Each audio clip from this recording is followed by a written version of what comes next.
You know, it's probably Hello, everyone. Don't sit in this one. It's like limited honey, right? No, it's No, I mean like you're supposed to put it. Oh, yeah. This one doesn't go in. except Paula. Hi, everyone. Thank you so much for coming to Flyleaf Books with your Jamila Minnicks to talk about her new book, Moonrise Over New Jessup. She's joined by author Jason Mott. Jamila is the author of Moonrise Over New Jessup, the 2021 winner of the 10 Bellwether Prize for Socially Engaged Fiction. Her piece, Politics of Distraction, was nominated for the Pushcart Prize, and she's a graduate of the University of Michigan, the Howard University School of Law, and Georgetown University. Jason is the author of 4 novels, and his most recent novel, Alpha Book, was the winner of the 2021 National Book Award for Fiction. Thank you so much for supporting your local indie.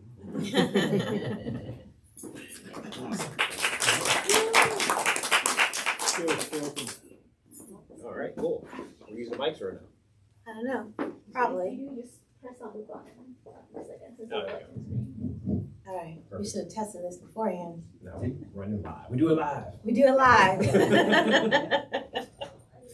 Okay, so I'll start off, but I'm here to sing backup. That's how I describe it. Don't let him tell you that. This is Don't let him Gladys. tell you I am that. the pitch. It's my job to pitch her the softballs, and she knocks them out of the park. Like it's a whole thing.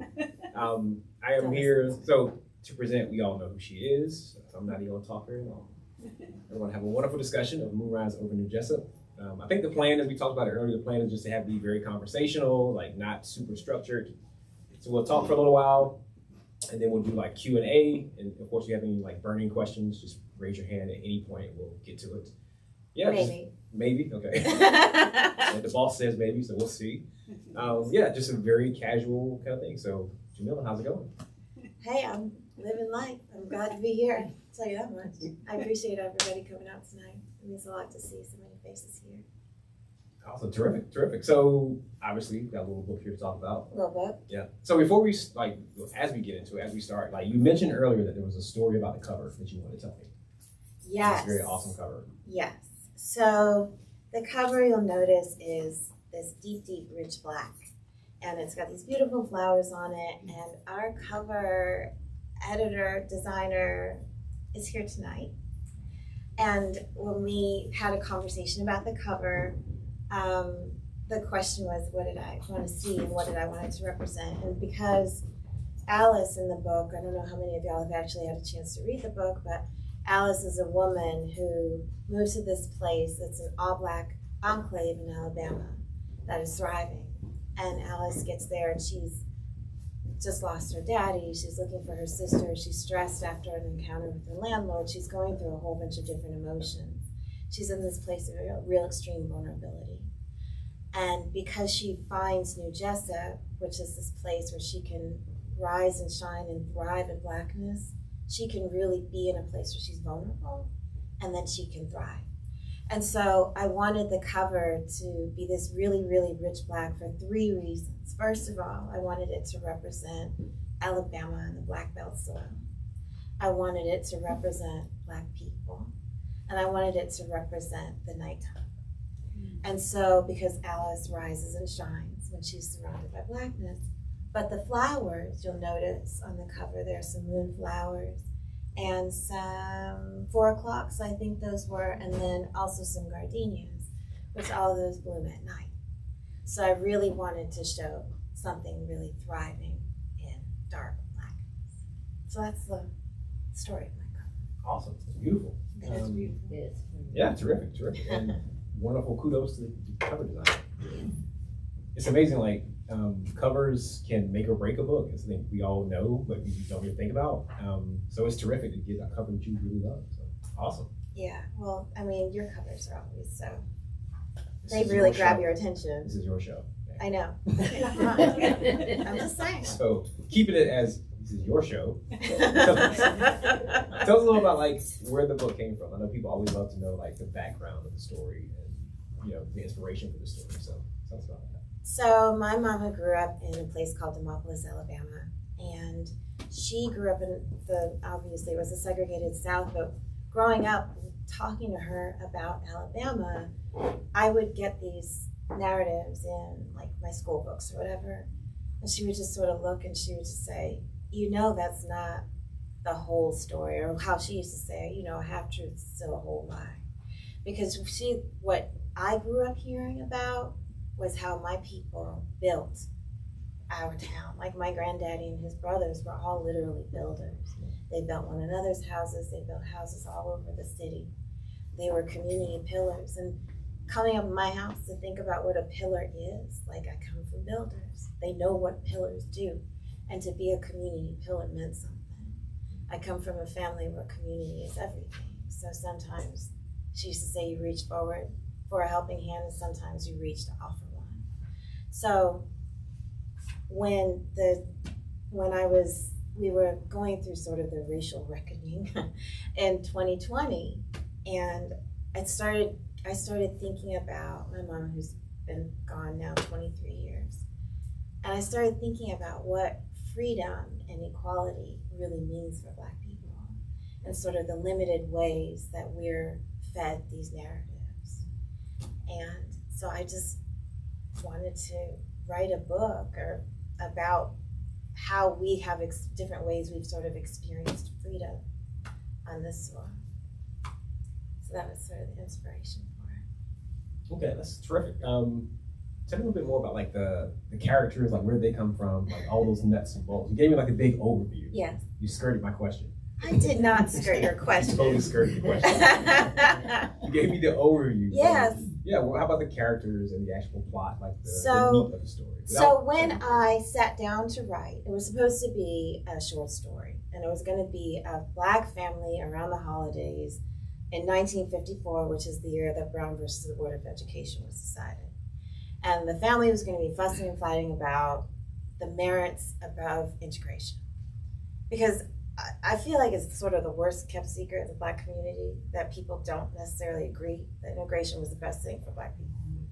So about 5-10 minutes into the drafting, I had this vision of Alice, and she was sliding this turkey on the table.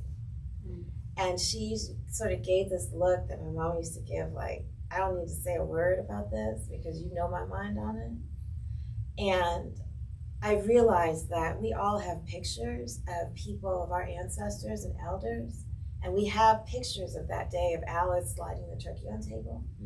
And we'll remember the turkey, but then when you ask the elders what was her name, you don't remember her name.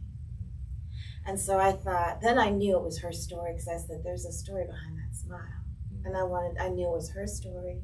I knew it was a novel, and I knew she was just going to be a terrific person. But she is also very much modeled on the women in my family. In fact, my Aunt Clara, the other day, because she's been reading the book, she said, "You sure Alice ain't kin to us?" And I said, well, she's based on the people in our family. And she said, she kin to us. Somewhere along, I said, you know what? I've been doing some genealogy research. I don't know. Maybe we have an Alice, because her name is Young. My mama's maiden name was Young too. So my Aunt Clara is convinced now that Alice Young is somehow kin to us. That's so cute. I like that. I like that a lot. Yeah, my Aunt Clara is So how long did it take you to write it? So the first draft? Sure. 2 months. Wow, that's fast. That is. But because it was on my heart. And see, like for you to say, wow, that's like. No, that's fast. 2 months for a novel, like that's incredibly fast. Because it was on my heart. It was something that really came to me. And then I found out about the Penn Bellwether on August 1st is when I found out about it. And so I said, okay, I have a month to get this thing in shape to submit it. But you have to keep in mind, when I wrote this, it was like a fever dream. So I wrote it, but I thought I was just gonna write it around to my family and be like, hey y'all, I wrote, like self-publish it and like give it to people out of the trunk of my car. Sure. I wasn't planning on this. So it was just an opportunity. But then when the Penn Bellwether came along, I said, well, I always knew, and I always tell people, I always knew this book was special because I knew Alice's story was special. But that's why it was able to come to me so fast, because it was always there, I feel like. Beautiful. Tell us a bit more about New Jessup. which is the town that Alice moves to. So New Jessup is inspired by the more than 1,200 Black towns and settlements that existed in this country. They started to be founded in the late 18th century, so the late 1700s, and they continue to be founded. I mean, some of the research, I used to say, oh, they only started, like, they were only founded up until like the early 20th century. But like Freedom, Georgia was just founded 2 or 3 years ago. And there are these Black enclaves, they call them settlements, neighborhoods, bottoms quarters, when they were like old slave quarters, or cities like Eatonville, where one of my literary heroines, Zora Neale Hurston, was born and raised. And there were these towns where our ancestors built, like New Jessup was built from a swamp, right? There were towns where people had to buy farmland that was just completely used up and just totally, there was nothing to it. Or it was swampland, or it was really rocky if you got out to like Oklahoma, or just desolate wasteland, north, south, east, and west. And our ancestors would, with their hands, build churches and schools. And, you know, I think about Greenwood. People want to talk about and prioritize white violence, but Greenwood had hotels. It had a photography studio. Like, it had savings and loans, banks. It had schools. It had neighborhoods. It was called Black Wall Street for a reason. And so these places, our ancestors that built these places, deserve to be elevated, and they deserve to be respected for what they built so that we could be here. So in sort of writing this book, it became really important to me to make sure that when we talk about these places, like we say, gotta put some respect on people's names. To me, if we're gonna talk about the places that no longer exist for whatever anti-Black reason, we need to talk about how people live, because, you know, to me, if you can't talk about how I live, don't dare fix your mouth to talk about how I die. You know, I just feel like that's like really exploitative, and I wanted this book to be a celebration of life and what we built.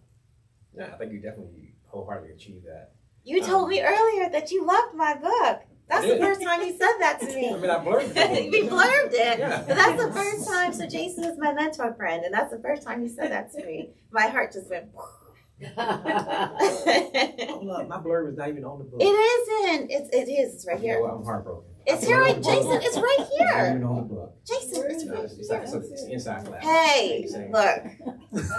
This interview is over. This is like prime real estate. I am joking. I'm just giving you a hard time. As you can probably tell, Jamila and I have gotten to know each other a lot in the last year, so we're just being very silly about things. But I would love to hear more about Alice's journey into New Jessup, like from a narrative kind of creative standpoint, like without giving away too much of the plot. I know many people here have already read it, which is great. We don't want to spoil it for people who have not. But just kind of like talk us through like some of Alice's journey into New Jessup, and like what happens once she's there, and how it maybe changes or it doesn't, or whatever you can reveal. So I don't know if you want me to. What you want to do? It's your show. Do whatever you want to do. Well, I feel like the best way to introduce Alice to New Jessup is to read a little bit, if that's okay. Mm-hmm. I hope you guys don't have any objection to that. So I'll just read the first couple pages. And this book, obviously, is called Moonrise Over New Jessup, and it's dedicated to my mama in her place among the stars.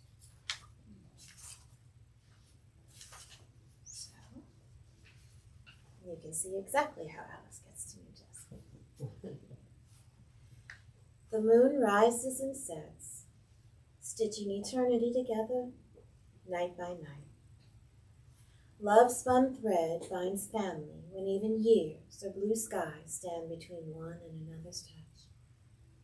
Generations travel the same footprints, reach hands to the same climbing branches, and warm the same brown skin under the Alabama sun now. Maybe family brings to mind only blood, marital relations. It's easy to understand that way of thinking. But love by my hands tethers generations to generations, as well as kin by skin, in this place where all in me and of me can thrive. Yet even the strongest thread will snap with constant tension and no slack. The heavens overflow with memories lost. So as life requires, I hold taut and I give. In most ways, my people know, if in some they never will. But in all ways, my moon rises and sets for family. So, in eternity, the time had come for me to leave the home where I was born. The sun was setting, and the half-bald red sweet gummer on the fields announced November, just a few days coming. But 1957 was still October old, when our landlord ended up face down on the ground for trying to drag me behind him to the tool shed. I was the last to leave the home house in Rensselaer. Daddy had passed a couple weeks before, and I had settled in next to Mama, though his burial left me scrambling for the rent. My sister Rosie was rooming with a nice family in Chicago doing hair, and my need to keep a roof over my head had mellowed my worry to wonder about when her next letter would arrive. There was plenty of gleaning left to make November's payment, and then I'd scratch around for whatever came available to buy myself some time. I had never planned or wanted to leave Alabama. But with old man Todd shouting curses at my back, his face split open and gushing sweet gum red, my plans to stay began to fade. After a night at the neighbors and an hours-long walk with the dawn, I arrived at the bus station with just my thrown-together knapsack. The man behind the counter assured me that my little money would carry me to Birmingham, not Nashville or Louisville or Cleveland, let alone Chicago. Birmingham, he said, and no further. In those hours I waited on the bus to depart, the world came undone piece by piece. Unable to get to a place I never wanted to go, with ticket in hand to a place I knew not a single soul. First, the landscape flattened. Direction was next, north, south, east, west, all headed towards the unfamiliar, then finally color, until everything faded to black and white. I rode the bus into this flat, directionless, colorless world, until it shushed to a stop in my new home. Not that I knew it at the time. No, my ticket read Birmingham, and all I knew was that we had stopped somewhere between nowhere in particular and the big city. We had traveled 100 country miles, or maybe 10, stopped once, twice, 4 times, I don't know. I was huddled against my window, watching the world blur by, as the man seated next to me kept up one-sided conversation about returning north after visiting with his wife and children down country. Somewhere along the way, he started worrying me about the brown paper bag on my lap and the chicken grease soaking through to my dress, but that early stain hardly ruined anything. The gray threads had known color when I first sewed them, red plaid. But that stain just turned light gray to ash gray to black, so somewhere near Needham, I offered him the chicken. He took it and finally left me alone.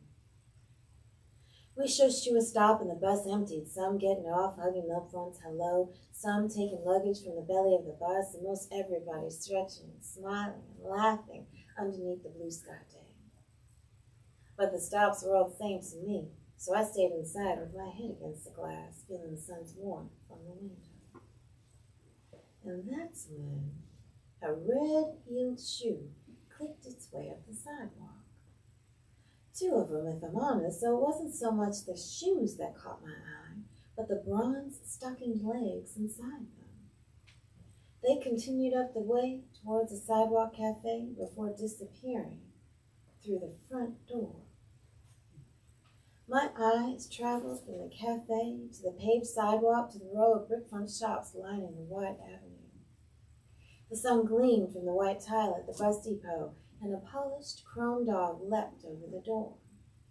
And a couple folks, one like me, the other nothing like me, looked around unsure of what we were seeing. When the man seated next to me returned smelling his cigarettes and shoe polish, he urged me off the bus with a dime from his own pocket.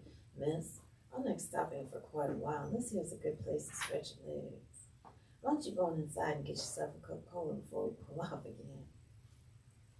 Before stepping foot to pavement, I hovered on the doorway of that bus.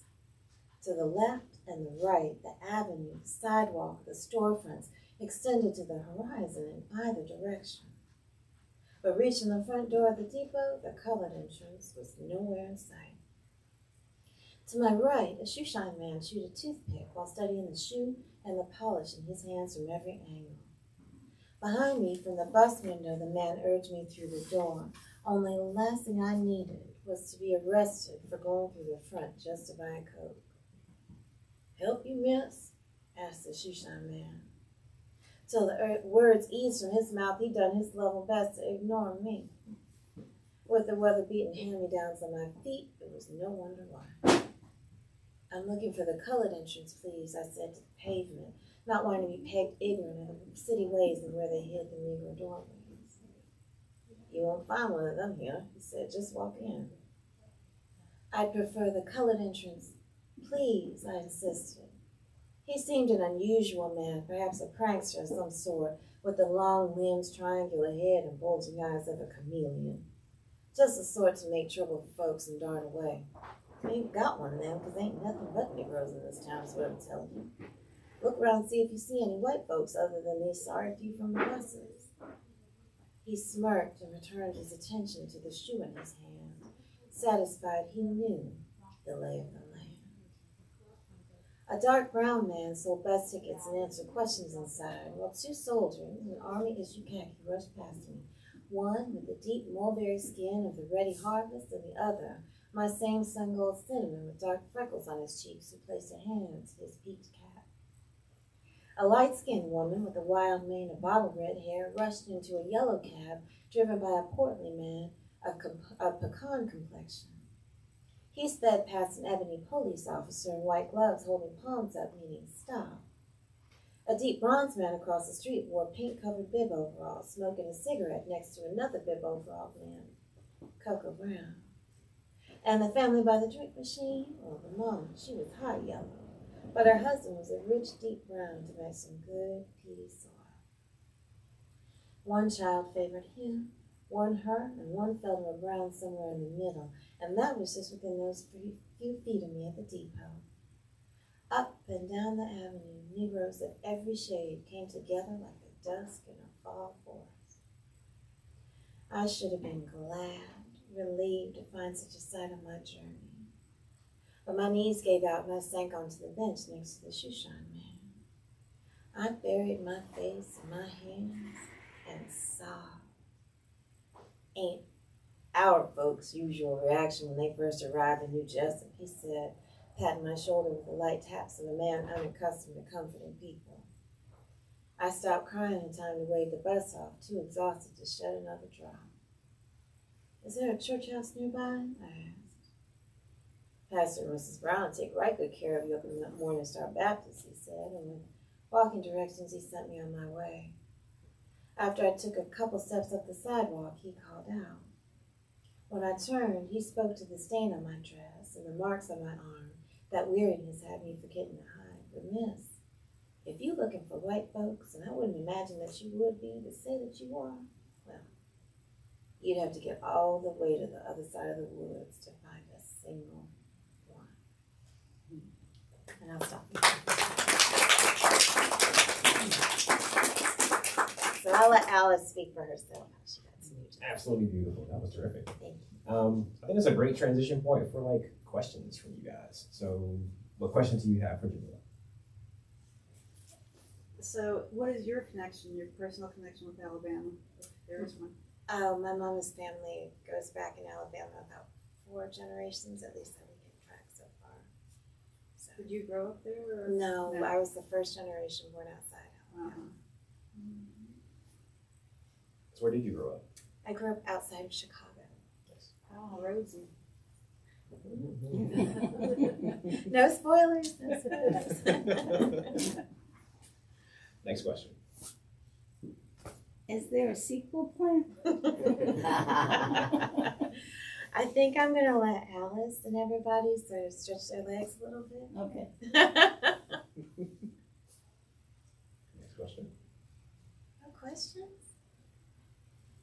I was struck by how you described the skin colors, because that was, I felt unusual, like everybody, in fact, in the first chapter you read, you know, the color of pecans, the color of soil, the color, it was just, that I thought was wonderful. Oh, thank you. Yeah. Thank you. Someone in the back had a question? What was it like in your book tour in Alabama, talking to Alabamians and what was that like? That's such a great question. You know, I always said that if I couldn't do right by my folks, that I would never publish this book. I'm so grateful for the bellwether. If I couldn't get it right, it wasn't going to go out. And getting it right includes letting people read it. But it also includes, this book is full of family anecdotes, and it's full of smells, sights, and sounds. And so this last week in Alabama has just been, it was just incredible to see the response. Because my teacher always says, you better keep telling those people that Alabama is more than the Civil War, it's civil rights. That we love this state. I was raised that, you know, Black people have a relationship, a loving relationship with the soil. My people hunted on the ground. They grew food, and they fished in the Tombigbee. My mama was baptized in the Tombigbee River. So for me, the sin, when we talk about Alabama, when we want to call the southern states, it's not, the sin is not in the soil where we grew our food and hunted. It's in the hearts of man. And I think that we also need to stop. They're also thrilled because they're just like, you need to tell those people that it's not just Alabama, that anti-Blackness and racism exists everywhere in this country. So they're really thrilled to see a narrative about Alabama. But, you know, I've traveled all over the state. And every time I would encounter new folks who are now like my kin by skin, they would be rightly skeptical to say, here's another book about Alabama. Like, how many fire hoses are there going to be? How much of our trauma are you going to capitalize on? And I was like, no fire hoses, no dog, they're hunting dogs. Like, you really, but you have to, I said I wouldn't do this if I couldn't put respect on people's names. That was really important to me. You can ask Kathy. It's really important to me. And that really transferred. And I mean, it was the language was so kind. And it was, as a matter of fact, I had a little bit of an argument with my husband last night. And I kind of like channeled Alice. Oh boy. I did, like towards the end. And I just, you know, I was able to just reason and calm down and just, I mean, I love the way they talk to each other. Alice and Raymond. Yeah. I mean, that's how I came up here, and that's how my people talk to each other. And I think it's really important when we write dialogue, when we're writing our people on the page. Like, I write because I write what I want to see on the page. And, you know, like you say, you channel Alice. Like, these are the women, these are the influences in my life. So, beautiful. Yeah, so I appreciate that. I think there was somebody in the back. No? Oh, okay. Yes, ma'am. So as a debut author, what advice do you have for other people who have said, oh, you know, I have this idea for a novel, but I can't ever get it on paper? How is your process? What would you recommend for other first-time authors? I mean, my thing is you have to write. I mean, there's no like magic spell. You know, I know people are doing AI these days, but I wouldn't recommend it, although I did. But I think I was talking to you and Robert, and I said, I'm convinced that at some point somebody's going to acquire a book of emojis. But whoever's, please don't do that, because I don't want to read that. But, you know, there's no, like, secret. You have to write, and you have to write poorly. you have to be unafraid to just get the book out. I mean, Jason has a lot better advice than I do, but you know, there's no magic to it. You have to be I think you have to be confident in what you're doing. I absolutely believed that this book was special from the moment that I conceived of Alice. Once I figured out, okay, who's she talking to? Toni Morrison always says that her audience is the people in her book. So Alice, I envision, once she's telling the story, it's, you know, around a fire, a dying fire, and it's just her family around. And somebody just says, hey Alice, tell us a story about how you came to New Jesup again. And I just envision her doing what all the women in my family would say. Oh, nobody wants to hear that old story again, you know? But it's Alice in a place where she can be vulnerable. And like she says in the beginning, some things y'all will know and some you'll never know. But everything I've ever done is for my family. But that's, you know, finding your voice and being able to write messy and all that stuff. It's a function of just getting your butt in a chair and writing. You have anything to add to that? No, that's pretty good advice. I'm not sure what this whole confidence thing. I've never had confidence. It's like You're right, like you have confidence. They give you when you go to the store, like a little confidence.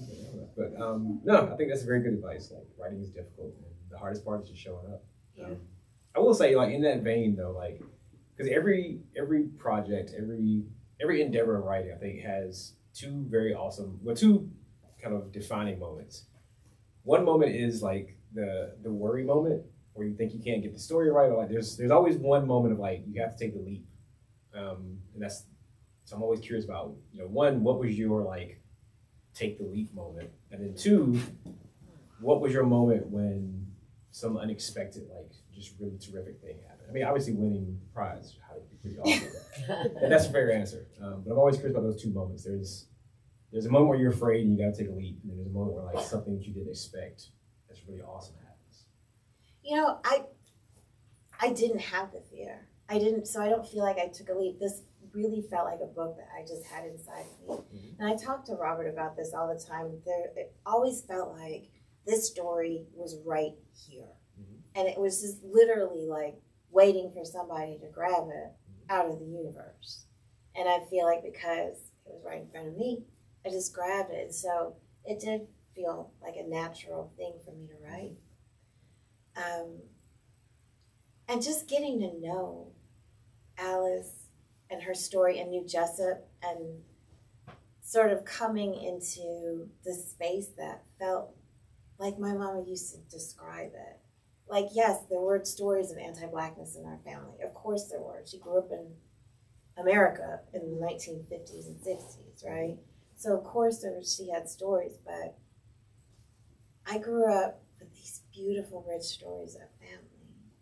So it just feels like, I don't know, it just feels like whenever particularly when I talk to my family about it, I guess that's the answer. And they're just like, they're so proud. Although I told you what my cousin said. So my cousin, it was after the New York Times review, and I had sent it to my cousin. And I was talking to him, and my cousin is significantly older than me. He remembers my mama. They were sort of like running buddies. And I said, hey, cuz, you see what I did? And he said, yeah, you know, now I have to start bragging on you to my friends. And this is like a couple weeks ago, right? I said, only now? And he said, hey, listen, all this you're doing with your book, raising up your community, you're young. That's what you're supposed to be doing. And it felt good, but it also, I know you disagree, but I feel I take a lot of value and pride in having a family that keeps me grounded. Mm-hmm. Because I've always said this book is to elevate our ancestors. For that moment, I said, look what I did. He said, hey, listen, remember yourself. Mm-hmm. So, yeah. That's terrific. But it still felt good. Good, beautiful. Other questions? Yes, ma'am. What was the hardest part of the book to write? You know, that's a good question, because through the very last edit, even if I read it now, I laugh at the same parts, I cry at the same parts, like I didn't write it.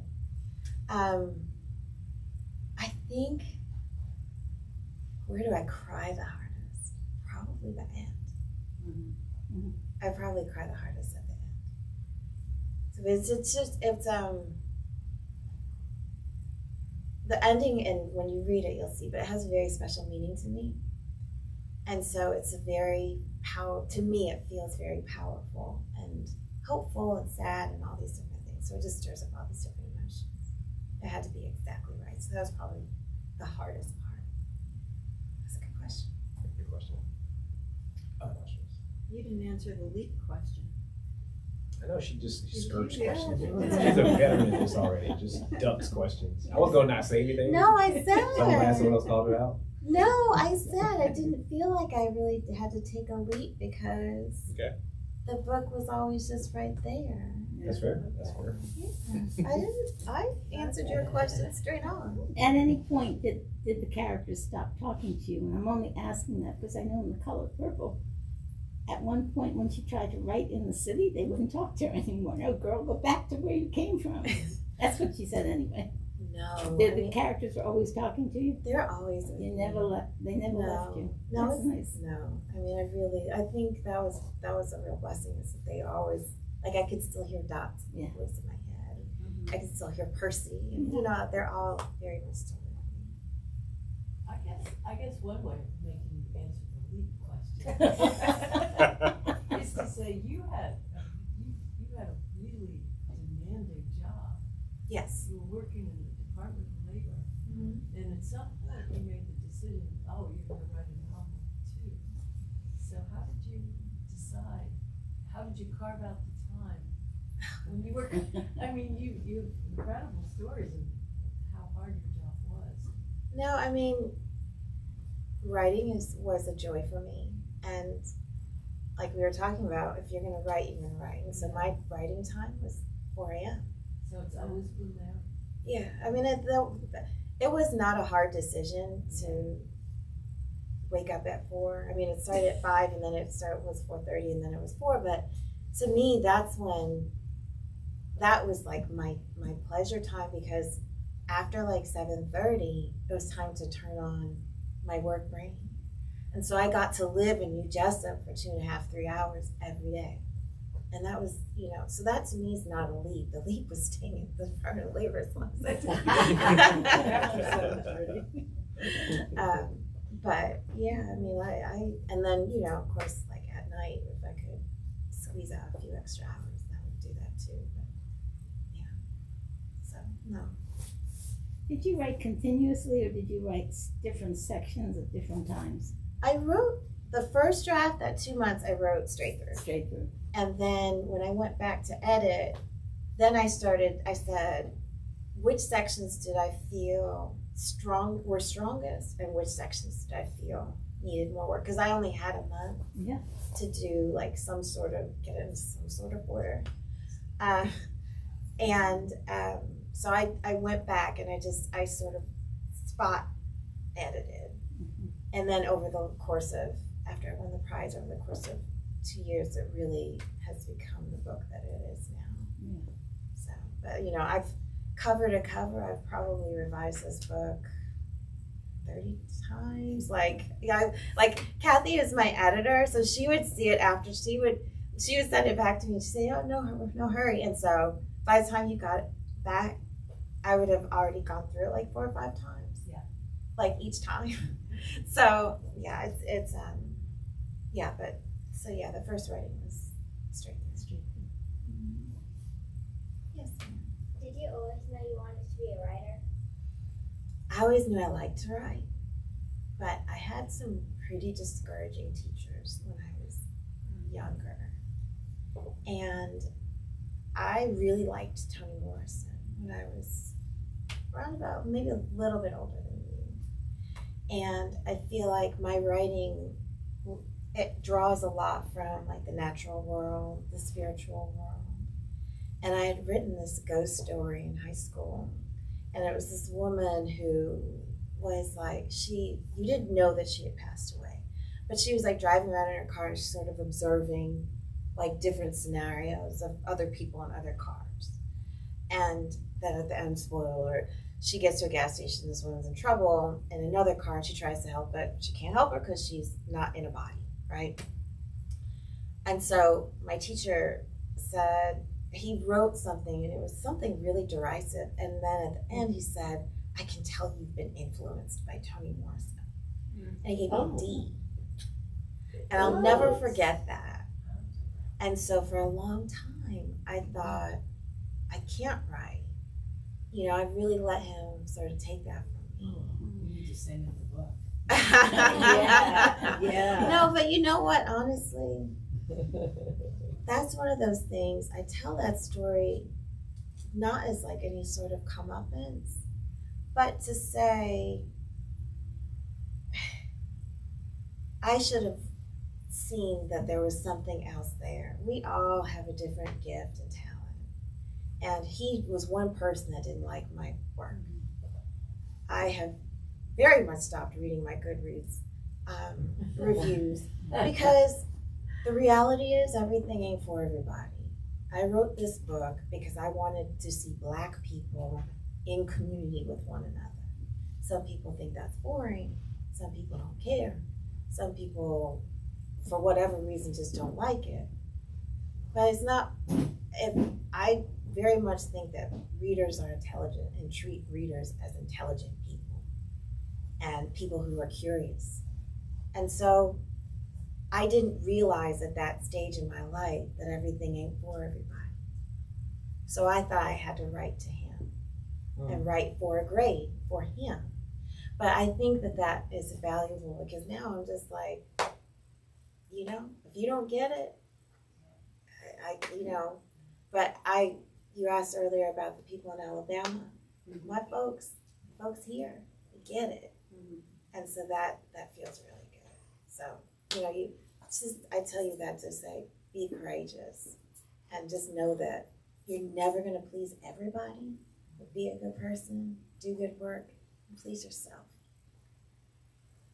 But a lot of people outside of Alabama have really enjoyed it and given you feedback that's different from what you're talking about, like people who don't get it. How is that been? The positive feedback? You know, it's encouraging to see people so interested in this piece of our history. It's not a narrative that is very common, that I've read commonly. I've seen it in like nonfiction stuff, but it's encouraging to see how people's eyes are open.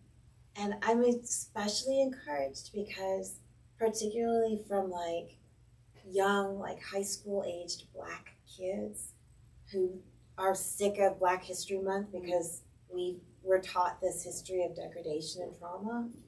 They're like, wait a minute, we have these whole cities and places and people were thriving and finding a way to make our way out of no way in a space where anti-Blackness very much existed, in America where anti-Blackness still exists. I feel like it's pretty mooring to know that you're not the first person to ever experience racism and anti-Blackness, but that our ancestors were able to find a way. So it feels good in that regard. You know, I don't personally, there are like moments when I'm like, oh yay, you know, the book is doing well, but I take it back to Alice because I feel like people are so quick to forget Alice's story. And it only takes a generation or two to forget somebody. And now I feel like I'm excited because I'm like, people are going to remember the Alices in their family. Alice, if she were alive this year, would turn 88. We all know somebody who's 88, or hopefully we're blessed enough to know somebody 88 or older. So those are the stories that are going to continue to be remembered. And hopefully we can go to those people and say, hey, tell me about 1953. Tell me what your life was like. And so I'm also hoping that it will inspire people to do like oral histories. But, you know, it's like the reviews. I mean, it's like you take the good with the bad, but I choose to take it in a way that really shows that people are really excited about the history. You said you grew up south of Chicago. Outside of Chicago, the west suburbs. And so is it similar to The Warmth of Other Suns where your family had to go north for work? Sort of. I mean, my family just sort of got spread out. So, but my parents worked at IBM, and so that was where they had their regional hub. Because now I'm reading Cast, and so to hear you talk about your book after almost finishing hers, it's joyful to hear something, to be reminded that, you know, there all this community is there, and we all need to be aware of it. Yeah, I mean, community is something I think that is really important, has always been really important in my family. We're very community service oriented people. I went to school to be a civil rights lawyer. I mean, I really wanted to give back to my community. Yeah, so our communities are very diverse, and I hope that this encourages people to see that. You know what? I guess we always know that. I have a follow-up question. This young lady. You're not going back great to the questions, leap. by the way. I am actually. Thank you very much. So when did you mentioned that you had an instructor who basically kind of took away your thought that you could be a writer. So when did you get it back, and how? So I was working at the Department of Labor, and I was working in a career position in the Trump administration, which was a very hostile place to be. I was working in a very high level position. And because there was so much, like, everybody who was basically working in a position, everybody there, like the political people, were all working sort of in positions that they had openly advocated against in the past. And so I said, okay, I'm saying all this stuff, I'm continuing to advocate and fight and advocate, and it's going nowhere. And I'm watching my community get trampled in the process. And I needed an outlet for, you know, some of my short fiction, sort of just the piece that was nominated for the Pushcart was pretty open, like, ribbing of all the people I worked for. It was written under a penny at the time. But so then I started to really get more serious about the craft, because we all know storytellers, we all know people who can't tell a good story. And so I wanted to learn the craft of writing. And that's when I thought, I can do this, because it's very different from legal writing. Legal writing is technical and dry and sort of boring. So I guess I figured somewhere around there, somewhere in 2019 maybe, I figured I could write something pretty decent. If you don't stop asking me about this I mean, when I'm right, I'm right. That's all I'm saying. I mean, where am I leaping off of? That's a leap. Thank you. Here, all right, maybe like one more question, no, like final question. Okay. To wrap us up here. Come on, Austin. I know And if you not, know. it's fine. Oh, okay. Shoot. Are there any outside sources that you took in to kind of put you in the mindset of writing from the perspective of, you know, a story that's in the 1950s? Well, you know, we're fortunate enough to have elders who are very much alive at that time. And that sort of gets you started. I'm glad you didn't use the word research, because I don't consider it research. I've talked to and developed relationships with all sorts of folks. I wrote and wrote and wrote so much of this book in Alabama. So the smells, the sounds, the sights, that's really how Alabama feels to me. So it's just a lot, it's like ongoing living life. I'm just trying to translate that to the page. All right, terrific. Don't have any more. Thank you all for coming out. This has been Jamila Minnicks and MOONRISE OVER NEW JESSUP.